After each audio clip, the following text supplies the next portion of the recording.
आप देख रहे हैं 10 के दमदार ट्रेड्स। भारतीय बाजारों की मजबूत ओपनिंग देखने को मिल रही है और अब हम 18,535 के लेवल्स पर खड़े हैं।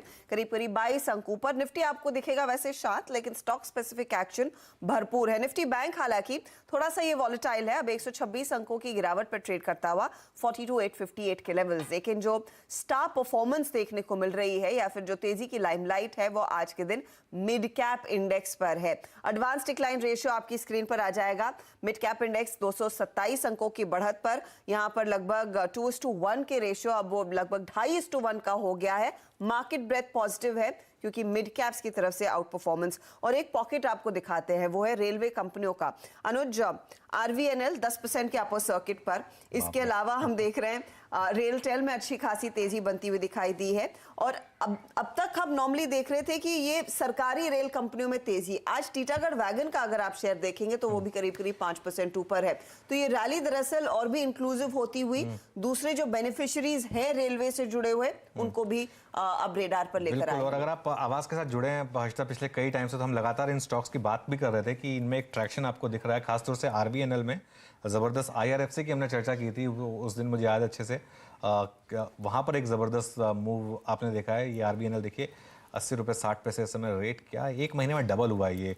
आईआरएफसी हजता जिस उस दिन जब हमने डिस्कस किया था तो 27 रुपये उसका रेट था जब वो अपना आईपीओ प्राइस क्रॉस कर रहा था, आईपीओ प्राइस के बाद का हाई क्रॉस कर रहा था। अब इस समय 33 रुपये का मूव इस समय आईआरएफसी में। ये देखिए एक महीने का मूव करीब करीब 49%। अच्छा, एक चीज़ जो मार्केट आपको इंडिकेट कर रहा है कि बहुत टाइम के बाद मार्केट में अब थोड़ी सी, भले ये नियर टर्म है, 2023 से कोई लेना देना नहीं है, लेकिन just for the near term एक लीडरशिप चेंज हो रही है मार्केट में। बैंक निफ्टी अपनी लीडरशिप थोड़ी सी गंवा रहा है। आपने फ्राइडे को भी देखा होगा, बैंक निफ्टी रेड में बंद हुआ था। आज भी आप बैंक निफ्टी का इंटरडे चार्ट देखिए, ऊपर आया लेकिन ऊपर टिक नहीं पाया, ऊपर से नीचे भी आ रहा है बैंक निफ्टी वापस। लेकिन निफ्टी में अभी भी ट्रैक्शन बना हुआ है क्योंकि एक तो रिलायंस में बाइंग है और एक नीचे के लेवल से आईटी स्टॉक्स में बाइंग है। तो क्लियरली एक मार्केट में अब इस समय एक इसके लिए जो हम सुबह कह रहे थे कि आज जो है थोड़ा व्यू निफ्टी पर स्ट्रॉन्गर है कंपेयर टू बैंक निफ्टी, क्योंकि बैंक निफ्टी में ऊपर के लेवल पर थोड़ी सी थकान, थोड़ी सी फटीग आपको दिखाई दे रही है। जी हाँ, तो ये फिलहाल आपके लिए अब तक का माहौल। लेकिन हमारे जानकार हमारे साथ जुड़ गए हैं। राजेश सातपुते और राजेश बहेती तो है ही, और साथ ही हम जोड़ रहे हैं आशीष चतुर्मोता और अमित सेठ को। गुड मॉर्निंग, आप सभी का स्वागत है। Ashish, interesting session. Nifty of course range bound but positive territory में ट्रेड करता हुआ। आपकी अप्रोच क्या रहेगी आशीष चतुर्मोता, और इस समय कौन सा दमदार ट्रेड आइडेंटिफाई किया है? गुड मॉर्निंग अनुज, गुड मॉर्निंग हर्षदा। तो देखिए बिल्कुल मेरे हिसाब से जो मार्केट है उसमें अगर से लार्ज कैप की बात करूं तो रिलायंस को बिल्कुल मिस नहीं करना चाहिए, क्योंकि बहुत ही बेहतरीन एक वीकली और मंथली चार्ट फ्रेम पर स्टॉक में ब्रेकआउट हुआ है। और जिस तरह का अब एक लीडरशिप रिलायंस लेता हुआ नजर आ रहा है, मुझे लगता है कि यहाँ से जो नेक्स्ट लेग ऑफ रैली बाजार में आएगी वो रिलायंस इसमें काफी बड़ा कंट्रीब्यूटर रहेगा। 2625 के स्टॉप लॉस के साथ रिलायंस में खरीदारी की सलाह हमने हमारे इन्वेस्टर्स को भी दी और मैं यही ट्रेड आपके चैनल पे भी रिकमेंड कर रहा हूँ। मेरा मानना है 2750 से लेकर 2800 तक की ट्रेजेक्ट्री रिलायंस के स्टॉक में देखने को नजर आ सकती है। तो लार्ज कैप स्पेस में रिलायंस मेरी टॉप पिक होगी। और एक स्टॉक जो मिड कैप आईटी में मुझे काफी पसंद आ रहा है वो है परसिस्टेंट में मुझे लगता है वीकली और मंथली चार्ट पर एक डबल बॉटम का ब्रेकआउट हुआ है। 3978 पर इस समय ये स्टॉक ट्रेड कर रहा है। इस पर 3930 के स्टॉप लॉस के साथ लॉन्ग पोजीशन बनानी चाहिए। 4100 के लक्ष्य मैं समझता हूं परसिस्टेंट टेक्नोलॉजीज के स्टॉक में देखने को नजर आ सकते हैं। तो रिलायंस और परसिस्टेंट ये मेरी दो टॉप पिक्स लॉन्ग साइड पर बाजार में इस समय हम रिकमेंड कर रहे हैं। Okay, persistent mid cap IT में देखिए तेजी स्टार्ट हुई है। हमने जिक्र भी किया था 3-4 स्टॉक्स का। L&T Infotech, L&T Tech Services, इनमें भी आप इस समय ट्रैक्शन देख रहे हैं। ये कुछ स्टॉक्स हैं जो एक गोल्डन क्रॉसओवर बनाने की तैयारी कर रहे हैं, 50 डे मूविंग एवरेज और 200 डे मूविंग एवरेज की तरफ जाने की तरफ उसकी तैयारी कर रहे हैं। तो ये कुछ स्टॉक्स हैं। और परसिस्टेंट जो कि आशीष ने इस समय एडवाइस दी है। Amit, good morning. आप मार्केट को कैसे अप्रोच कर रहे हैं और आपकी 2 कन्विक्शन कॉल इस समय की? जी good morning Anuj ji, good morning Harshita ma'am, good morning everyone. Anuj ji, जैसे कि आपने कहा कि निफ्टी में बेटर स्ट्रेंथ लग रही है। निफ्टी में आज हमने देखा एक पुल बैक आया जिसने 10 डेमा में सपोर्ट लिया और कहीं ना कहीं वापस रिलायंस के कारण ऊपर जा रहा है। Bank Nifty is definitely weaker of the two index, तो ऐसा नहीं कहूंगा कि बैंक निफ्टी अभी यहाँ पे शॉर्ट है। मुझे लगता है कि after such a big run up यहाँ पे कंसोलिडेशन, सम पुल बैक की जरूरत है। और मार्केट्स में हमेशा सेक्टर रोटेशन रहता है, तो आई थिंक कहीं ना कहीं अब दूसरे सेक्टर्स में हम आने वाले दिनों में तेजी देख सकते हैं। एक पर्टिकुलर स्टॉक जो मेरे को भी बहुत अच्छा लग रहा है risk reward point of view से, दैट इज मारुति। मारुति में हमने एक पिछले महीने काफी एक अच्छा अपमूव देखा था, अपमूव के बाद एक पुल बैक देखा।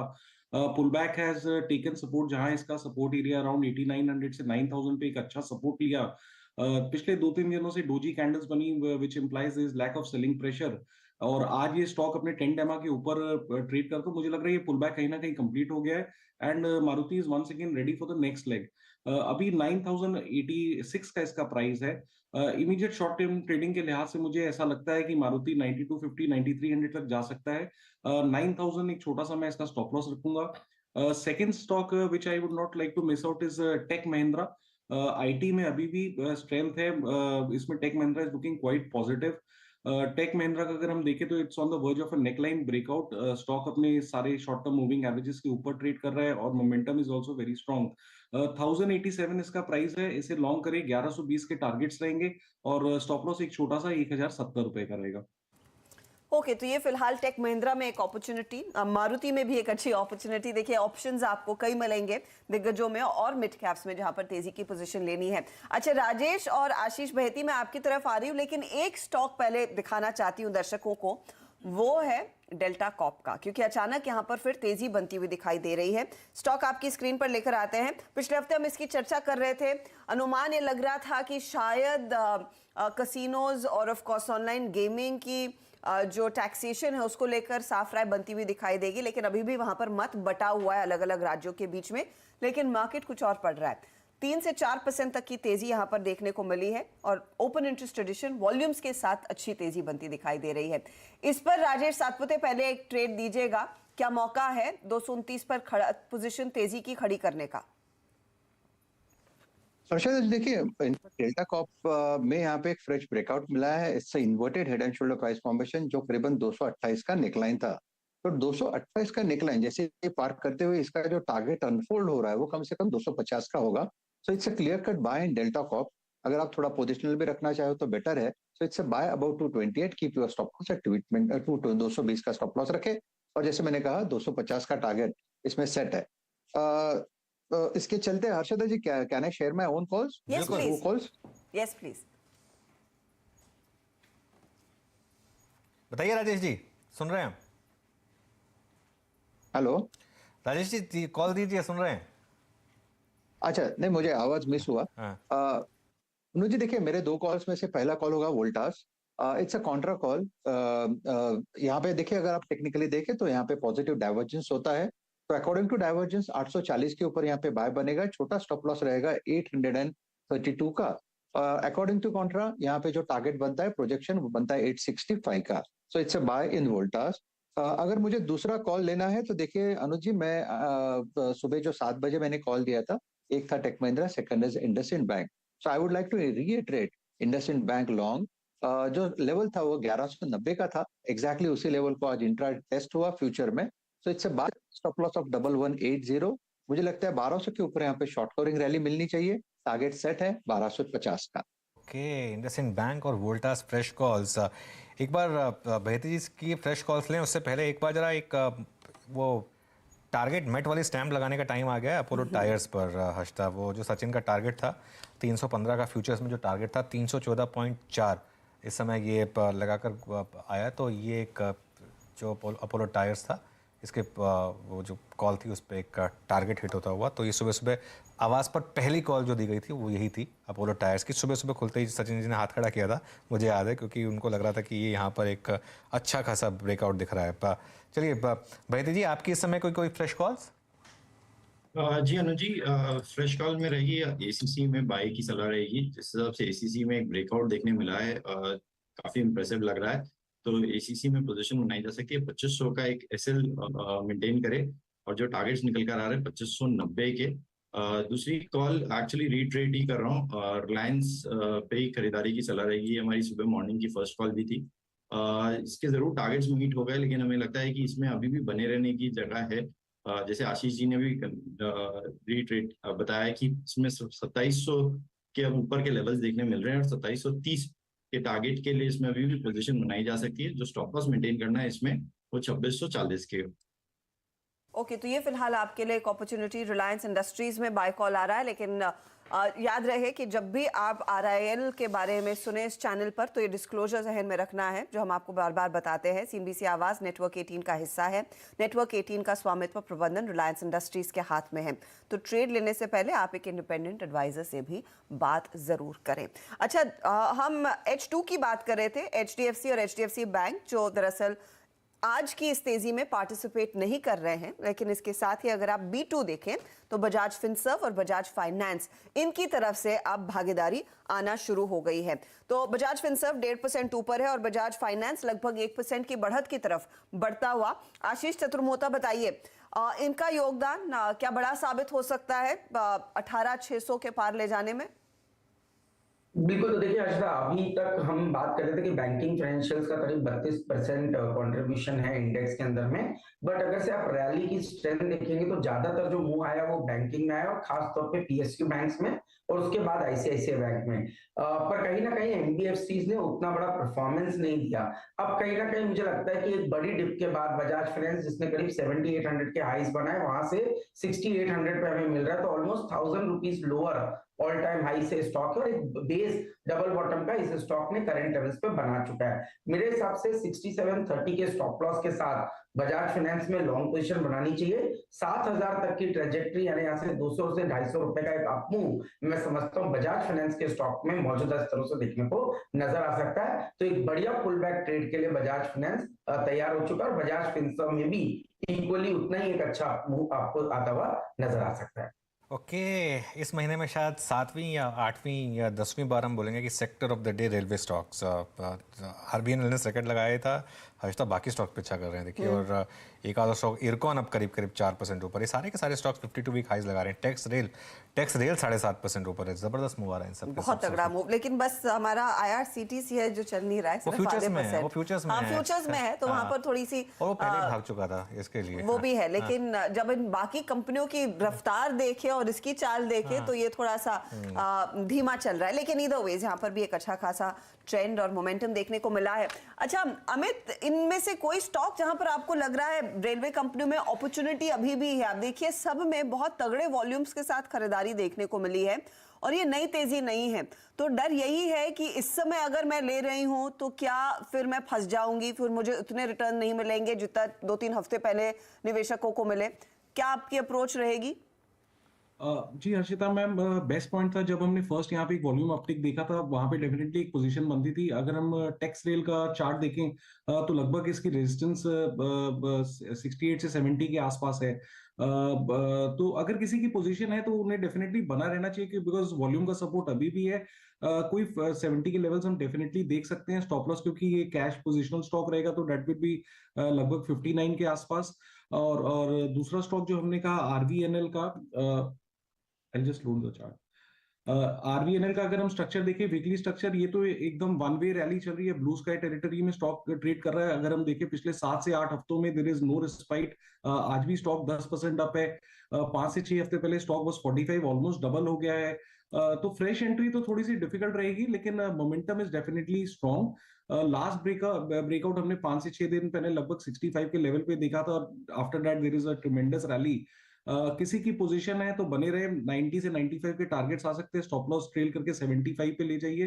फ्रेश पोजीशन थोड़े risk reward point of view से डिफिकल्ट लगता है। जिन्होंने नहीं एंटर किया था, I think they have missed the bus for the time being. Okay, देखिए RVNL आप वैसे आज तो खैर आप बाय भी नहीं कर सकते अपर सर्किट पे, तो ऑब्वियसली टाटा स्टील इस समय लो पॉइंट पर है। देखिए वो मेटल्स में एक कमजोरी है, क्लियरली सेल नीचे है, तो ये थोड़ा सा एक जो चाइना फैक्टर है यहाँ पर क्लियरली प्ले हो रहा है। एक ही सेक्टर है जहाँ पर ये प्ले हो रहा है, कमोडिटीज़।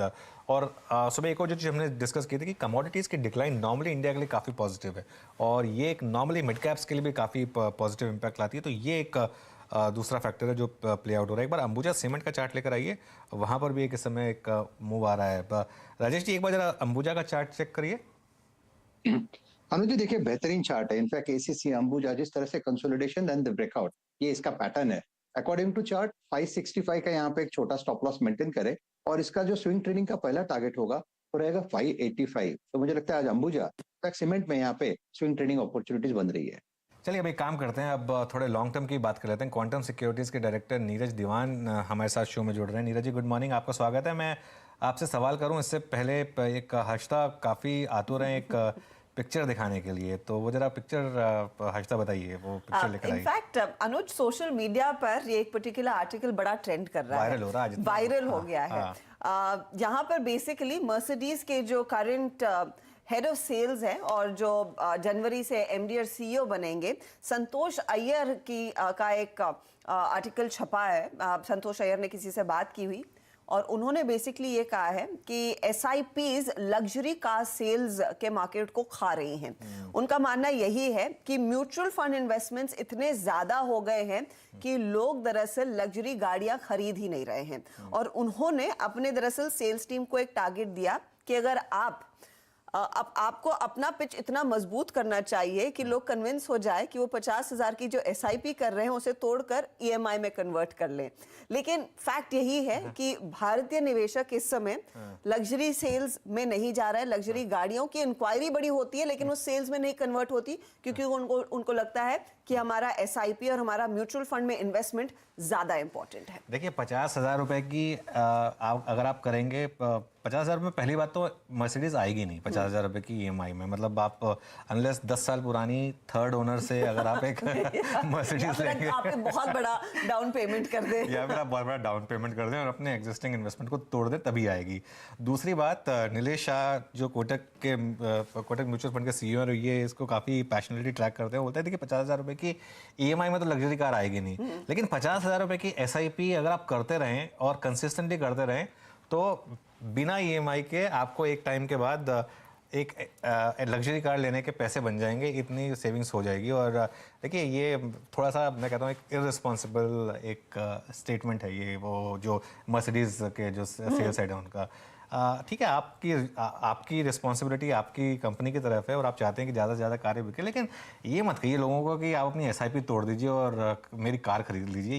ये रहने दीजिए प्लीज। ये इनफैक्ट उन्होंने अपनी सेल्स टीम के सामने चैलेंज रखा है कि अगर वो हो जाए तो हमारा पिकअप देखने को मिलेगा। लेकिन उन्होंने साफ कहा है कि देखिए म्यूचुअल फंड इन्वेस्टमेंट इतना बढ़ गया है, उससे लोगों की डिस्पोजेबल इनकम कम हो रही है और ये हमारे बिजनेस को खा रहा है। तो वो अच्छी चीज़ है ना, ये एक अच्छी चीज़ है। मैं तो कहता हूँ कि आप देखिए ये वैसे भी लग्जरी कार जो इंडिया में उनकी एक मार्केट उनका मार्जिन भी बहुत हाई होता है, तो वो एक लिमिटेड है। लेकिन प्लीज़ आप ये सब चीज़ें सुनकर ये मत करिए कि कल अपनी एसआईपी तोड़ के आप एक मर्सिडीज ले आएँ, वो मत करिए। आप अपनी एसआईपीज करते रहिए, इन्वेस्टमेंट करते रहिए। और एक इंडियंस जो है वो एक सेविंग सोसाइटी है और अब हम सेविंग सोसाइटी से एक इन्वेस्टमेंट सोसाइटी बन रहे हैं। ये एक बहुत बड़ा चेंज है और ये एक कारण है कि इंडियन मार्केट इतनी बड़ी आउट परफॉर्मेंस आपको दिखा रहा है। देखिए लास्ट टाइम कब हुआ था जब एफआईआईज ने इतनी सेलिंग की थी और मार्केट इतना नहीं गिरा था। इससे कम सेलिंग में मार्केट 58% गिर गया था 2008 में। इस बार मार्केट इसलिए नहीं गिरा क्योंकि इतना बड़ा जो एसआईपी का सपोर्ट है, पूरी की पूरी हर डिक्लाइन में म्यूचुअल फंड्स ने उसको बाय किया। और ये इसलिए इस बार पहली बार ऐसा हुआ है, जो हम नॉर्मली कहते हैं ना कि रिटेल इन्वेस्टर्स पीक पर आते हैं और बॉटम पर बेच के चले जाते हैं। इस बार एक्चुअली पहली बार ऐसा हुआ है कि रिटेल इन्वेस्टर्स ने बॉटम पे ना सिर्फ माल लिया बल्कि भर भर के लिया। और वो एक जो इन्वेस्टमेंट कल्चर है उसका एक बहुत बड़ा फ़ायदा है। तो प्लीज़ फिर से अपील है मेरी कि ये ना करें और अपनी एसआईपीज़ पे फोकस करें और उम्मीद करिए कि दोनों चीज़ें हो जाएं। मतलब इस तरीके का एक वो बनाइए कि एसआईपी भी चलती रहे और ईएमआई भी दे सकें आप। मतलब एम तो ये होना चाहिए आपका, इधर और का नहीं है, म्यूचुअली एक्सक्लूसिव नहीं है, दोनों होना चाहिए, वो तब तो बात बनेगी। और नीरज दीवान हमें बताएंगे वो दोनों होने के लिए इस समय फिर मार्केट में क्या अप्रोच रखनी चाहिए। अनडाउटेडली नीरज जी, रिटेल निवेशकों का पार्टिसिपेशन लगातार बढ़ा है और ये म्यूचुअल फंड में जो एसआईपी का डेटा है वो क्लियरली कह रहा है। अब देखिएगा, पहली बार अक्टूबर 2022 में 13,000 करोड़ की एसआईपी का रिकॉर्ड आंकड़ा देखने को मिला था। तो इंटरेस्ट तो है, लेकिन नया निवेशक जो इस समय बाजार में आ रहा है, इस बातचीत को सुनकर उनको भी लग रहा है कि यार हमारे लिए भी एक अच्छा मौका है पैसे बनाने का। उनके लिए सलाह क्या होगी आपकी? या गुड मॉर्निंग। या डेफिनेटली जो आपने न्यू इन्वेस्टर्स की बात करी, actually we have seen in the last 1-2 साल जो देख रहे हैं हम, जो न्यू इन्वेस्टर मार्केट में आ रहे हैं वो काफी इंटेलिजेंट इन्वेस्टर है। वो सिप में भी इन्वेस्ट कर रहा है, सिप भी अपनी बढ़ा रहा है और साथ साथ हमने देखा कि उनको एक लर्निंग कर्व भी देखने को मिला, मार्केट एकदम तेज हुई, फिर वो न्यू जनरेशन स्टॉक्स में हाई वैल्यूएशन में कई लोग फंसे, वहां एक अच्छी करेक्शन देखने को मिली। आई थिंक वो एक लर्निंग कर्व था, तो उससे आगे आगे का उनका इन्वेस्टमेंट जो होराइजन है वो बढ़ेगा और इम्प्रूवमेंट भी आएगी उसके अंदर। आई थिंक मार्केट में हमें पीछे देखने अभी देखा रिसेंटली जो स्टॉक परफॉर्म नहीं कर रहे थे, आईटी इंडेक्स परफॉर्म नहीं कर रहा था, वो भी परफॉर्म कर रहा है। एचडीएफसी ट्विंस परफॉर्म नहीं कर रहे थे, वो भी परफॉर्म कर रहे हैं। तो ये जो पहले परफॉर्म नहीं कर रहे थे वो भी स्टॉक परफॉर्म कर रहे हैं, तो उन्होंने एक इंडेक्स को अच्छा बूस्ट दिया है। पर कहीं ना कहीं एक मिड कैप इंडेक्स है जहाँ पे थोड़ा पीछे रह गया है, वहां पे उस तरह की हमको पार्टिसिपेशन जो स्टॉक्स पे देखने को नहीं मिली है। आई थिंक अभी अब स्टॉक स्पेसिफिक फोकस रखें, मिड कैप में अच्छी स्टॉक्स आइडेंटिफाई करें, सेक्टर्स आइडेंटिफाई करें। आई थिंक वहाँ अभी भी मुझे लगता है कि एक रिटर्न मिलनी चाहिए इवन जो इंडेक्स के हायर लेवल पे। आई थिंक वो एक सेक्टर है जहाँ पे आपको एक अच्छी कंपनीज को आइडेंटिफाई करके इन्वेस्टमेंट करनी चाहिए। एक बार जरा लेकर आइए चार्ट इन्फोसिस का और निफ्टी आईटी वापस। जो एक मार्केट का एक बहुत क्लियर मैसेज आपको पिछले 3-4 दिन से है कि यहाँ पर अब एक बाय ऑन डिप्स प्ले हो रहा है और सुबह सुबह मार्केट आपको एक मौका भी दे रहा है। लगातार 3 दिन निफ्टी आईटी ने आपको मौका दिया है एक एंट्री का। आज भी देखिए क्या ज़बरदस्त मौका दिया और वहाँ से एक बाय कॉल क्लियरली इनिशिएट हुआ।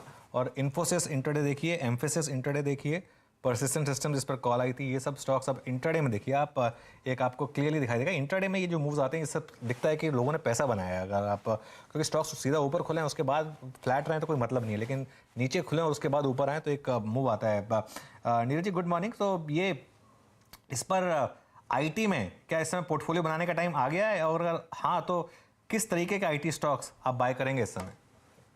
या good morning Anuj ji. I think देखो जब मार्केट में एकदम फॉल आया था, इन्फोसिस 1400 पे था, हम सबको रिकमेंड कर रहे थे कि वैल्यूएशन वाइज बहुत अट्रैक्टिव है। टेक्नोलॉजी एक ऐसी चीज है, आईटी एक ऐसी चीज है जिसके ऊपर डिपेंडेंस दिन ब दिन बढ़ती जा रही है। तो वो पोर्टफोलियो बनाने का टाइम तो वो होता है जब आपको एक मार्केट में काफी फॉल आता है और थोड़ी अनसर्टेनिटी बनती है, पर ये ऐसे स्ट्रॉन्ग सेक्टर में आपको उस वक्त एंट्री करनी चाहिए। हाँ, अभी भी आपको अपसाइड मोमेंटम मिलेगा, पर वो जो मेन क्रीम था, अब आप देखें जो इन्फोसिस भी 1380-90 से कहा कितना 1440 पे 1640 पे पहुंच गया है। I think mid cap IT में आप आइडेंटिफाई करें, वहां पे अभी भी आपको स्टॉक्स मिलेंगे जैसे केपीआईटी है जो एक अलग ही उनका अलग एक इंडस्ट्री वाइज फोकस है। अब उसके अलावा आप एलटीआई देखें तो आई थिंक वहां पे अभी भी आपको एक अपॉर्चुनिटी है। बट वो जो पोर्टफोलियो का बाइंग का जो होता है, बाय ऑन जब मार्केट गिरती है तब खरीदे, वो टाइम जरूर निकल गया अभी। तो भी आप मोमेंटम प्ले कर सकते हैं और आपको रिटर्न मिलेगी, पर वैसी रिटर्न जब आप नीचे खरीदते हैं तो आई थिंक वैसी अपॉर्चुनिटीज मार्केट में देखनी चाहिए कि जब सब तरफ से मार पड़ रही है स्टॉक्स को, पर वो सेक्टर बहुत स्ट्रांग है इन द लॉन्ग रन। तो आई थिंक वो एक अच्छा टाइम होता है पोर्टफोलियो में ऐड करने के लिए। नीरज, उस लिहाज से आपने हाल ही में क्या आइडेंटिफाई किया है नए निवेश के लिहाज से? टेक्नोलॉजी एक अपॉर्चुनिटी है ही, क्योंकि मिड कैप्स में ऑफ कोर्स एक गैप था, अब वो गैप भरने की कोशिश होती हुई दिखाई दे रही है। रेलवे कंपनियां, डिफेंस कंपनियां, आपके फर्टिलाइजर स्टॉक्स, इन सब में लोगों ने थोड़ी थोड़ी अपॉर्चुनिटी ढूंढी है और पोजीशन ली है। इसके अलावा आपको मौके कहाँ दिख रहे हैं? जैसे रेलवे की आपने बात करी और पीएसयू बैंक्स, ये दो एक अच्छी स्टोरीज प्ले हुई है लास्ट 2-3 हफ्ते में, 1-2 महीने के अंदर अच्छी रिटर्न आई है। आई थिंक इंफ्रास्ट्रक्चर फोकस जो स्टॉक है, आपने एलएनटी को देखा कि बहुत अच्छे नतीजे आए हैं। मुझे लगता है कि जो मार्जिन इंप्रूवमेंट इसमें आनी चाहिए वो अब इस क्वार्टर से और बढ़ सकती है, बिकॉज कमोडिटी प्रेशर कम हुआ है, लॉजिस्टिक कॉस्ट कम हुई है, तो वो एक प्रेशर इस जो था इसके अंदर वो बेटर होगा, वहां से इंप्रूवमेंट होगी तो एक मार्जिन इंप्रूवमेंट आ सकती है। तो आप infrastructure, capital good, engineering sector के अंदर आइडेंटिफाई कर सकते हैं अच्छी company. LNT I think will lead that rally, दो definitely it's a large cap, ये एफएनओ में तो उस तरह की रिटर्न नहीं मिलेगी जो एक मिड कैप में मिल सकती है। फिर आप एनबीएफसी में देखें तो बैंकिंग में अच्छी मूवमेंट आ गई है, वो एक उसकी वैल्यूएशन थोड़ी इंप्रूव हो गई है, तो वहां पे एक एनबीएफसी में भी कई स्टॉक्स हैं। आपने अभी देखा कि एलएनटी फाइनेंस में अच्छी मूवमेंट आई है। ऐसे एनबीएफसी में और स्टॉक्स हैं जो वैल्यूएशन वाइज अट्रैक्टिव है, श्रीराम ट्रांसपोर्ट फाइनेंस है, कैनफिन होम्स है, इसके अंदर आई थिंक अपॉर्चुनिटी है, वैल्यूएशन बहुत अट्रैक्टिव है अभी भी। तो आई थिंक ये capital good, infrastructure, NBFC, I think ऐसे आप इनमें अगर आप देखें तो फूड कंपनीज में जैसे कई हैं, एलएनटी फूड है, उसमें हमने देखा नतीजे अच्छे हैं, मार्जिन इंप्रूव हो रहा है। तो आपको आइडेंटिफाई करना पड़ेगा कंपनीज को जो वैल्यूएशन वाइज अट्रैक्टिव है, और नतीजे इंप्रूव और होंगे बिकॉज अब जो कमोडिटी प्रेशर है वो और कम हो रहा है। तो आई थिंक जो कमोडिटी कंज्यूमर है जो जो ऑलरेडी प्ले आउट हो रहा है वो और स्ट्रॉन्ग हो सकता है, उसका जो मार्केट में और जो स्टॉक्स में जो कंट्रीब्यूशन। ओके नीरज जी, ये जो इंडियन होटल्स है या बाकी जो हॉस्पिटैलिटी सेक्टर के स्टॉक्स हैं जिनमें हमने देखा एक ज़बरदस्त मूव आया है ये पिछले 1 साल में, जो पेंटअप डिमांड निकल कर आ रही है, मैं अभी भी देख रहा था, अभी भी होटल्स के रेट कम नहीं हो रहे हैं, मतलब इनफैक्ट ऑल टाइम हाइज पर हैं। इतने हाई रेट्स मैंने कभी नहीं देखे होटल्स के जो इस समय चल रहे हैं। तो आपको लग रहा है कि ये ट्रैक्शन बना रहेगा यहाँ पर? आई थिंक मुझे लगता है मोमेंटम बहुत स्ट्रांग है, अभी भी इस क्वार्टर में भी आपको अच्छे नतीजे देखने को मिल सकते हैं होटल्स हॉस्पिटैलिटी सेक्टर से, और अभी भी आप बुकिंग देखें तो बहुत स्ट्रांग है, रेट्स अभी भी हाई हैं। तो ये एक तो जो भी फेस्टिवल सीजन चल ही रहा है, अभी year and Christmas new year का भी एक हॉलीडे सीजन आ जाता है, और आई थिंक ये जो बिजनेस ट्रैवल है वो भी बहुत पिकअप कर रहा है। अब पीपल वांट टू गो, जाके मिलना चाहते हैं, मीटिंग्स करना चाहते हैं, तो वो भी अच्छी डिमांड आ रही है। मुझे लगता है अभी भी एक मोमेंटम स्ट्रांग है इसके अंदर, तो 1-2 क्वार्टर और चल सकता है यहाँ से। आई थिंक वो पेंटअप डिमांड और जो नीड टू ट्रैवल और जरूरत ट्रैवल की बढ़ती जा रही है, वो भी कंटिन्यू रहेगी लगता है थोड़ी और। ओके, देखिए सेंसेक्स ऑल टाइम हाई पर, हम हमेशा तैयारी निफ्टी की ऑल टाइम हाई की करते हैं, लेकिन क्योंकि वो ट्रेडेड इंस्ट्रूमेंट होता है इसके लिए, लेकिन सेंसेक्स जो है ग्रैंड ओल्ड इंडेक्स, इसको भी सेलिब्रेट करना चाहिए, fresh all time high Sensex पर। और ये एक ज़बरदस्त आपको इंडियन मार्केट, वो भी उस दिन जब सुबह ग्लोबल क्यू सारे के सारे नेगेटिव, जब सब कुछ डर लग रहा था, तब एक क्लियर एक इंडिकेशन था कि एक टिप्स पर बाय करेंगे आप तो एक अच्छी ट्रेड मिलेगी आपको। और अब तैयारी कर लीजिए उस टी शर्ट की। अब सिर्फ 52 पॉइंट दूर रह गए, अब हम निफ्टी पे भी ऑल टाइम हाई से कोई बहुत ज़्यादा दूर नहीं है। 52 बहुत पॉइंट बिल्कुल एकदम करीब में है, it's just around the corner. 18,552 के लेवल्स पर इस समय ट्रेड। और निफ्टी बैंक जो एक अंडर परफॉर्मर था अनुज, वो भी आप देखिए सिर्फ 50 पॉइंट ही नीचे रह गया, तो वहां पर भी एक बहुत तगड़ी स्विंग देखने को मिली है ऊपर की तरफ, और कई विनिंग ट्रेड्स आपको आज के दिन दिखाई देंगे। अच्छा, एक चीज आपको ध्यान में रखनी है, हमारे फेवर में क्या गया है, एक चीज रिटेल निवेशकों का लगातार भारतीय बाजारों में पैसा लगाना, लेकिन साथ ही साथ एक और जो फंडामेंटल फैक्टर है जो जिस पर बाजार की नजरें होती हैं, वो कच्चे तेल की वीकनेस हमारे लिए दरअसल एक बड़ा फायदे का सौदा साबित होती हुई दिखाई दे रही है। आप BPCL देखिए, रिलायंस देखिए, अक्रॉस द बोर्ड तेजी की पोजीशंस। लेकिन ये कच्चे तेल की वीकनेस भुनाने के लिए क्या पेंट कंपनियां, एशियन पेंट, बर्जर या इवन सो पिडिलाइट जैसे स्टॉक्स पर भी नजर रख रहे हैं आजकल? नीरज, क्या वहां पर एक मौका है कुछ पोजीशन खड़ी करने का?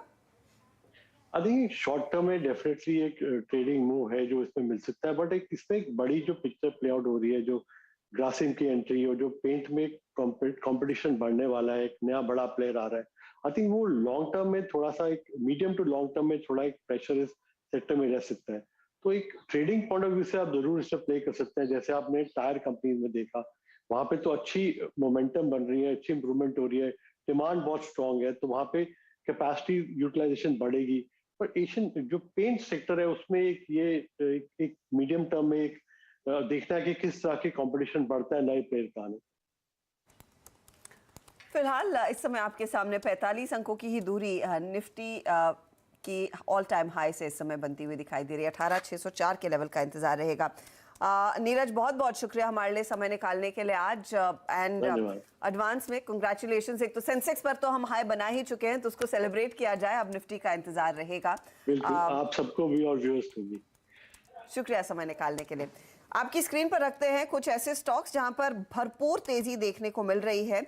इंडेक्स के ट्रेड्स ही देखिए। BPCL यहां पर 3% का इजाफा। हीरो मोटोकॉर्प प्राइस हाइक हुआ, या आने वाला है 1 दिसंबर से 1500 रुपए के आसपास तक का हाइक कम से कम वो लेंगे। स्टॉक 2804 तक के हाइस को छूकर इस समय अब 2764 के लेवल्स पर ट्रेड करता हुआ दिखाई दे रहा है। रिलायंस का सबसे ज्यादा योगदान है आज के दिन इस तेजी को और मजबूत करने के लिए। स्टेट बैंक ऑफ इंडिया के लाइफ इंश्योरेंस बिजनेस में हमने देखा आज अच्छी खासी तेजी, लेकिन बजाज फिनसर्व देखिए, बजाज फाइनेंस देखिए, इनमें अच्छा खासा योगदान। आपका कोटक महिंद्रा बैंक, मारुति, ये वो सभी ट्रेड्स है जहां पर दरअसल मार्केट में और मजबूती और जान आती हुई दिखाई दे रही है और यही दिग्गज हैं जिन्होंने इंडेक्स को ऊपर खींचा है। मिड कैप्स में आपको ढेर सारे ऐसे स्टॉक्स मिलेंगे जहां पर तेजी की पोजीशंस, जहां पर मिड कैप इंडेक्स भी अब 200.2 पर है। चलिए अब अनुज और मेरे इजाजत लेने का समय आ रहा है, लेकिन आपके सवालों के जवाब देने के लिए नीरज जी एकदम तैयार है। नीरज जी, कांग्रेचुलेशन सेंसेक्स हाईस पर। जी हाँ, बिल्कुल। निफ्टी का भी हाई बन ही जाना चाहिए मेरे ख्याल में। तो बेहतरीन शानदार ट्रेडिंग सेशन और अब लोग सुबह एक्सपेक्ट भी कर रहे थे कि इंडिया थोड़ा अपने आप को डिकपल करेगा और अलग राय रखेगा और बिल्कुल वैसा ही दिख रहा है। एडवांस डिक्लाइन बहुत ही शानदार है। मिड कैप ज़बरदस्त प्रदर्शन कर रहा है। जैसा कि सुबह अनुज कह भी रहे थे कि मिड कैप और स्मॉल कैप में एक डिफरेंट रैली देखने को आपको मिलेगी। तो चलिए, इन्हीं में से बहुत सारे सवाल भी होते हैं लोगों के मिड कैप स्मॉल कैप्स के, उनको सॉल्व करने की कोशिश करते हैं ट्रेडर्स हॉटलाइन में, लेकिन सुर्खियों के साथ।